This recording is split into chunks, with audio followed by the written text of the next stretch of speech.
안녕하세요. 다정한 이웃, 다정이가 전하는 다정한 정신분석 이야기입니다. 지난 시간에는 자존감이 낮은 사람들의 다양한 삶의 모습을 살펴보았습니다. 오늘은 자존감이 낮은 사람 두 번째 시간으로 지난 시간에 이어서 자존감에 대한 주제를 계속 다뤄보려고 합니다.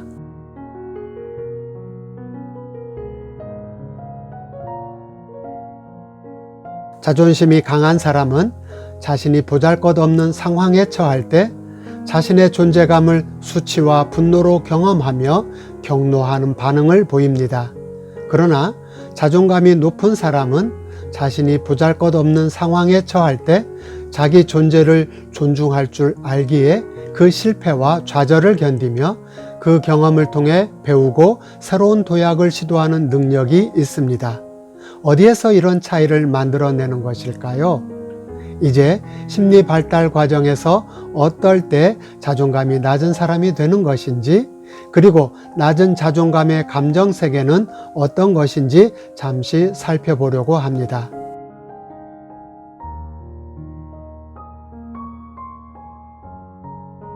중요한 것은 사랑으로 연결되어 있다는 경험이 자존감의 핵심을 이루며 자신이 사랑받는 존재라는 것은 어릴 때부터 경험으로 축적되어야 합니다.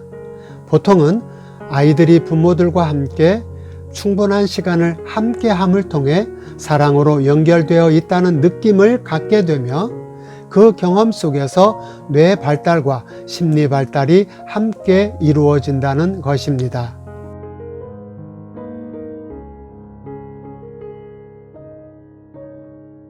그러면 사랑으로 연결되어 있다는 느낌은 무엇일까요? 어떨 때 사랑의 느낌을 간직하고 내면의 세계가 따뜻한 세상이 될까요? 어린아이가 성장하여 안전했던 엄마 품에서 벗어나 세상을 만날 때 세상이 마음대로 되지 않는 실패와 좌절을 경험하게 됩니다. 이때 어린아이는 엄마로부터 위로와 위안을 얻게 되고 버려지고 단절된 존재가 아닌 사랑받는 존재임을 유지하게 됩니다.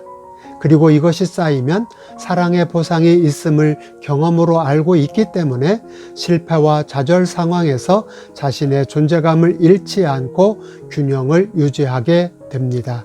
다시 말해 슬픔, 분노, 두려움, 불안으로 경험되는 다양한 상황 속에서 사랑으로 연결되어 있다는 경험이 어릴 때부터 축적되어 있기 때문에 자연스럽게 그 경험을 수용하고 견뎌갈 수 있게 되는 것입니다.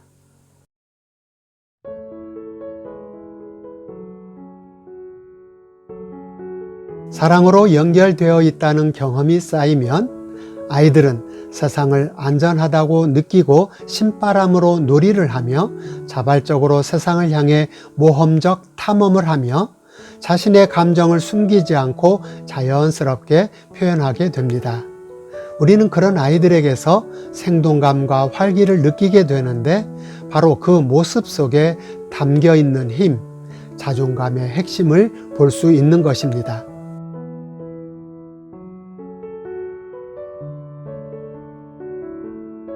또 아이들이 홀로 있는 상황에서도 사랑으로 연결되어 있다는 믿음 속에 자신이 사랑하는 사람들 마음속에 기억되는 존재임을 믿고 살아갑니다. 때문에 홀로 있음을 불안과 소외감으로 경험하지 않으며 재충전을 위한 자유로운 시간을 갖고 독립적으로 살아갑니다.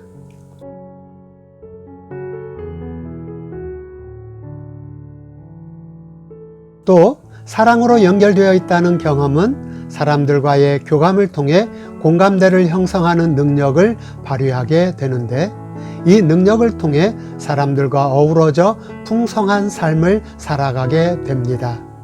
교감을 통해 사람들과 협력하여 무엇인가 창조해낼 수 있는 능력은 혼자 힘으로만 살아갈 수 없는 각박한 세상에서 정말 큰 힘이 됩니다. 따라서 자존감을 확립하고 삶에 대한 진정성을 확립하기 위해서는 반드시 사랑으로 깊이 연결되어야 하며 그 경험이 축적되어야 합니다.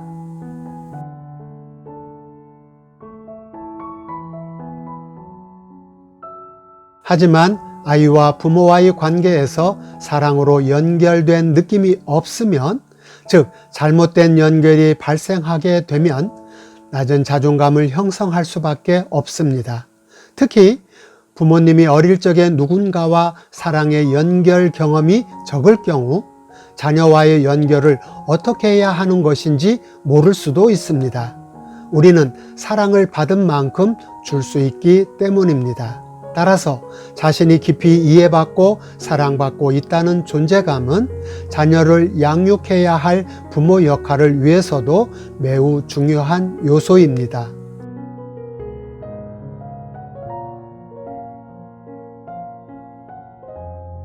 정신분석학자 도널드 위니캇은 1차적 모성 몰두라는 개념을 사용하여 특히 유아 초기에 아기와 엄마가 하나의 단일체가 되어야 함을 강조했는데, 관계 안에서 이루어지는 사랑의 연결의 중요성을 설명해 준 것입니다. 보통의 헌신적인 엄마들과 아기들은 자연스럽게 유대를 형성해 갑니다. 하지만 아이를 키우는 엄마가 우울하고 괴로운 상황에 처해 있거나 너무 바쁘거나 심신이 지쳐 있다면, 그리고 무엇보다도 그런 엄마를 지원해주는 심리적 자원이 전혀 없다면 사랑의 연결은 단절되고 어린 아이의 심리 발달은 정상적으로 이루어질 수 없습니다. 왜냐하면 힘에 겨워 지쳐있는 엄마는 아이들의 욕구에 반응할 수 없고 아이들의 좌절 상황에 대해 적절하게 위로를 제공할 수 없게 되며, 그로 인해 아이들은 사랑의 연결고리가 단절된 상태에서 무력한 존재가 되어 존재감은 바닥으로 떨어질 수밖에 없기 때문입니다. 따라서 부모의 우울증은 아이들의 자존감에 치명적인 영향을 줍니다.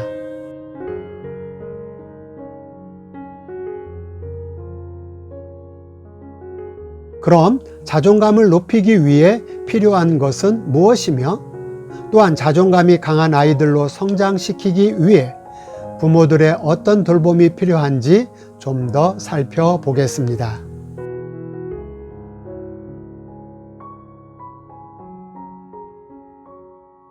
갓난 어린 아기들은 밝은 미소로 자신을 바라보는 엄마의 얼굴을 발견할 때 사랑이 담긴 오랜 눈 마주침을 합니다. 이런 사랑의 눈빛을 경험하는 아기들은 특별한 경험을 하게 되는 것인데, 이 경험들이 축적되어 자존감 형성을 위한 기초 토대가 된다는 것입니다. 정신분석학자 도널드 위니캇은 반영의 중요성을 강조했는데, 아이들은 엄마의 얼굴을 통해 자신의 모습을 발견한다라고 했습니다.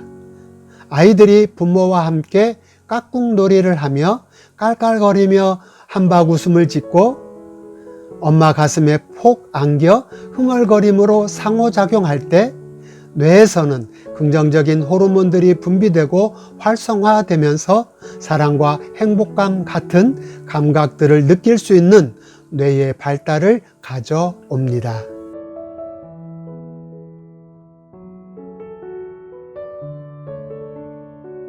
그러나 반대로 아이들이 심리발달 초기부터 무감각한 부모의 반응, 그리고 냉담함과 수치심을 강하게 경험하게 된다면, 또 부모들이 사랑의 표현을 너무 건조하고 피상적인 반응, 즉 영혼 없는 반응을 경험시킨다면 아이들에게 뭔가 잘못되었다는 부적절감을 안겨주게 되고 자신이 가치 없는 존재라고 하는 심각한 상처를 입히게 됩니다. 왜냐하면 아이들은 자신의 사랑의 욕구가 채워지지 않으면 스스로 가치 있는 존재라고 인식할 수 없기 때문입니다. 뿐만 아니라 아이들의 뇌는 각성 상태가 되어 스트레스 호르몬이 활성화되고 반대로 사랑의 느낌을 제공하는 호르몬은 차단되어 사랑과 행복감 같은 감각들이 발달할 수 없게 되는 것입니다.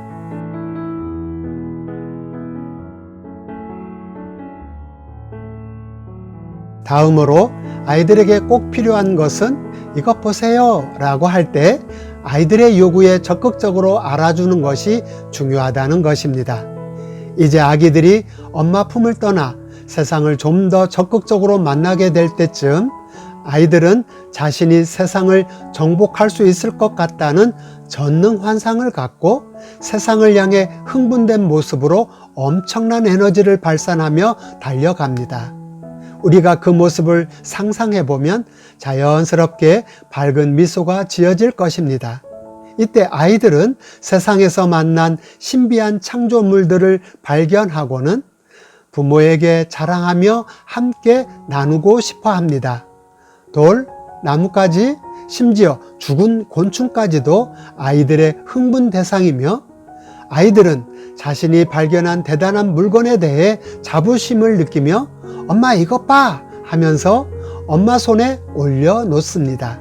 심지어 어떤 아이들은 자신이 슈퍼맨이 된 줄 알고 보자기를 뒤집어 쓰고 높은 곳에서 뛰어내리기도 합니다.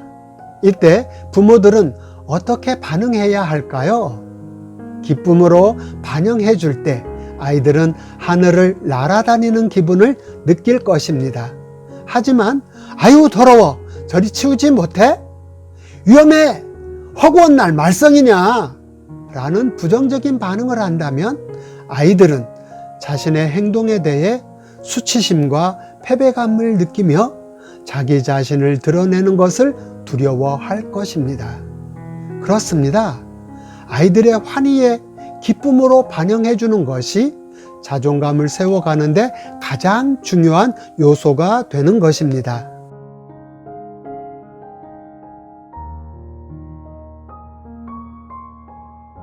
이제 마지막으로 자존감이 낮아 고통을 겪고 있는 사람들을 위해 그리고 자기 자신을 무가치하고 형편없다고 느끼는 사람들을 위해 우리는 무엇을 할 수 있을까요?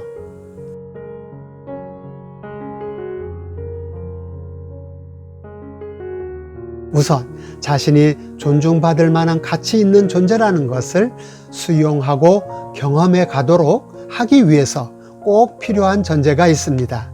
먼저 자신이 가치 없는 존재라고 느끼는 감정을 존중해 주어야 합니다. 하지만 대부분은 돕는다면서 긍정적인 마인드를 갖춰야 한다고 하면서 가치 없는 존재감에 대해 부정하고 비난하는 태도를 취하는 경우가 많은데 이렇게 되면 이질감을 느끼고 또한 비판받는 느낌으로 경험하게 되고 아픔을 이해하지 못하고 존중해주지 않는다는 생각에 반감을 갖게 합니다. 따라서 가치 없는 존재감은 누구나 가질 수 있는 자연스러운 감정이며 누구나 그 아픔을 겪는다는 동질감으로 만나 주어야 한다는 사실입니다. 가치 없음에 대해 호소할 때 잘 들어주고 그 아픔에 접촉해야 합니다. 그러면 점점 자신의 이야기를 들어주는 대상을 통해 사랑으로 연결되어 있다는 경험을 하면서 희망을 갖기 시작하는 것입니다.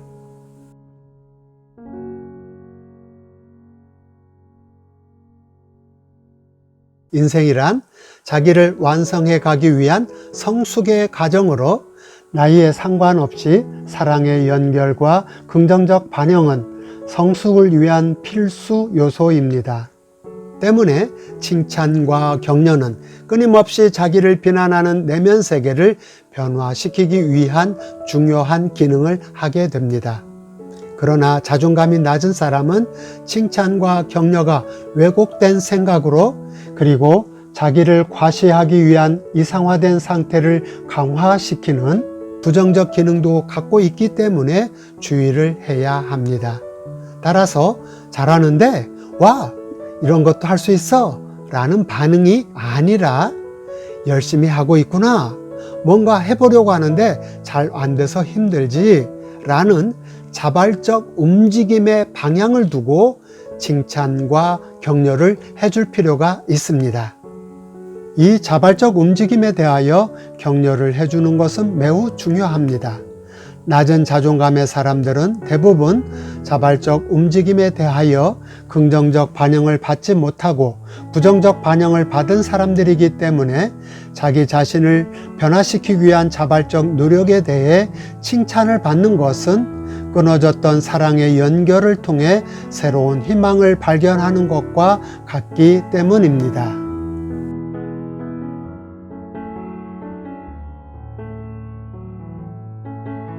마지막으로 자신이 사랑받을 만한 귀한 존재라는 인식을 갖기 위해서는 실존하는 일상의 경험 안에서 생생한 느낌으로 체득되어야 합니다.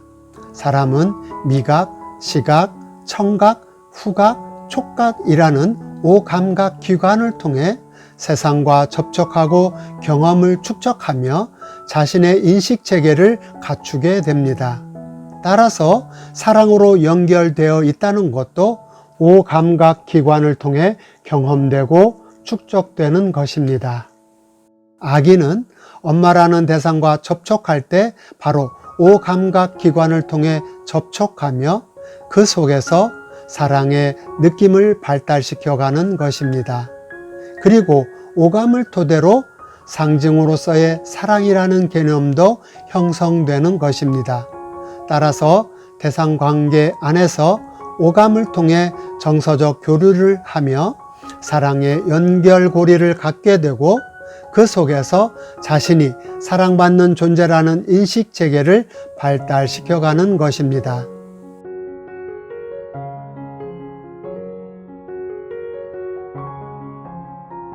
주변에 자존감이 낮아 고통받고 있는 사람들이 있나요? 그들을 진정으로 돕고 싶다면 조용히 찾아가 평온함 속에 함께 만난 음식을 나누고 지그시 사랑의 눈빛을 보낼 수만 있다면, 그리고 얼마나 힘들게 살아가고 있는지 온 마음으로 들어주고 어깨를 토닥이거나 가볍게 안아줄 수 있다면 우리는 한 생명을 살리는 위대한 일을 시작할 수 있을 것입니다. 여기까지 자존감이 낮아 고통을 받고 있는 분들을 돕기 위해 자존감의 의미와 낮은 자존감을 극복하기 위한 방법들을 살펴보았습니다. 다음 시간에는 다른 주제를 갖고 만나 뵙도록 하겠습니다. 좀 더 자세한 내용을 알고 싶은 사람은 한국심리치료연구소에서 발간된 스토리텔링을 통한 어린이 심리치료 중에 자존감이 낮은 아동을 도우려면 편을 보시면 도움이 되겠습니다.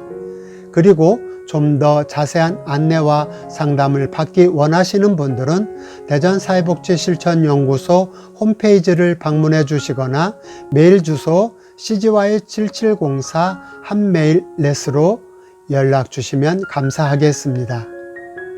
이 영상을 보시는 모든 분들이 좀 더 행복할 수 있기를 기원하며 진실함과 더욱 노력하는 모습으로 다가가겠습니다. 감사합니다.